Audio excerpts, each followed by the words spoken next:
Cool. So like, I don't know if we can go through a practical example. If, I had neck pain or something, would you ask questions? How does the session work? Or, if I was struggling with, stomach pain, I know you got a PhD in natural medicine. So you probably, you got different techniques, but walk me through like maybe just if I was your client, how the process would go.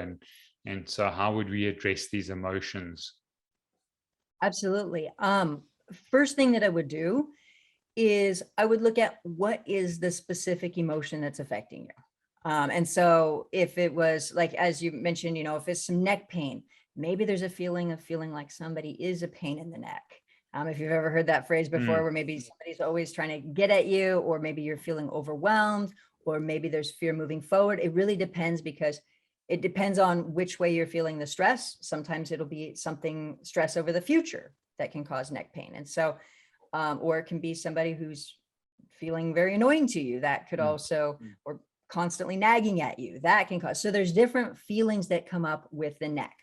But so I would say, hey, look, there's this feeling like there's this feeling of feeling like maybe some overwhelm going on, and like there's overwhelm and you're trying to like too much going on that you need to avoid people a bit. And then typically somebody would say, oh yeah, I see that going on. It would be, okay, great.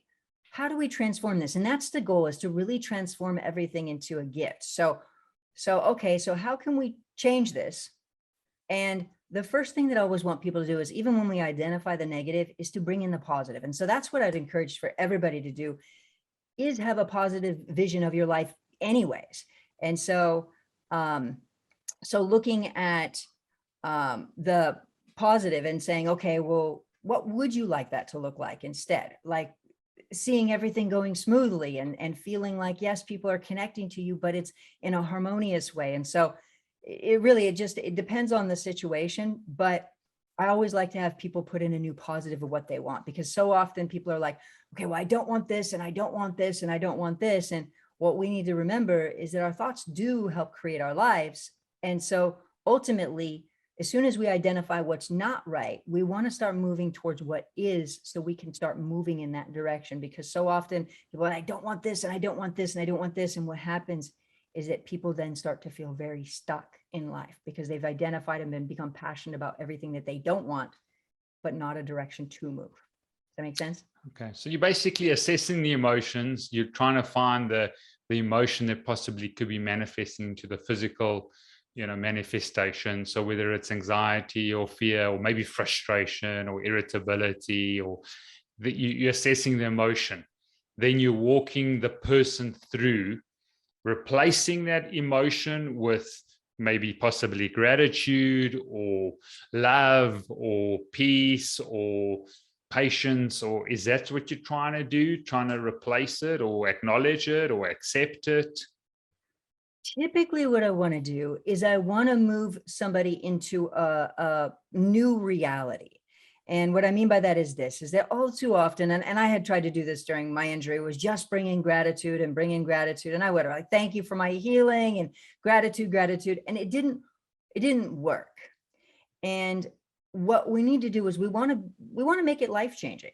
And so ultimately, kind of like this, and this is the way to put it, is that everybody has patterns. And so if we look in psychology, maybe an unfortunate stereotype is, we've heard about the woman who has maybe an abusive father, and then she leaves him and finds the abusive boyfriend, boss, spouse, blah, blah, blah, blah. Like the pattern unfortunately continues. And it's frustrating, because she's like, I just want to be loved, and I just want that connection. And it's not just with that abuse situation. It can be rejection, or hurt, or feeling left out, or feeling unloved, or feeling criticized, or feeling lonely, or feeling nagged at. Like all of these different emotions have patterns to them. And so typically what happens is, if somebody's got an emotional pattern going on, like if I use that example of the woman with the abusive father, and if I say, well, just move into a bunch of gratitude, just start doing gratitude, it doesn't become life-changing, and it doesn't really, it just doesn't really change her life. And so what I would tell her in that situation, if it was linked to a health issue, is I would say, first, we've got to get a different relationship vision for you, honey. Like, we need to get you, I want you to start picturing the relationship that you do want and get it into your subconscious mind so you can stop creating and attracting these terrible relationships. You deserve better, right? And so it would be, okay, let's get a new vision. Let's get that in your subconscious mind and let's really feel it, because that's where your power is in your feelings. So not do you just want to, okay, well, let me visualize myself, blah, blah, blah. You want to feel it, because when you feel it, that's what's creating the energy, the biophotons, that's what's emanating out. And so I'd have her start doing that. And when she starts really feeling that, then I say, look, let's let this negativity go. Like, you're the power, you make the change. Let's heal this old stuff. Let's embody the new. Let's just, and then let's make this real change. And then what happens is that she's able to let the fear go, because she's also no longer aligned with the negative. And some of the fear is fear that she's holding on to. Some of it's what she's aligned with. Does that make sense?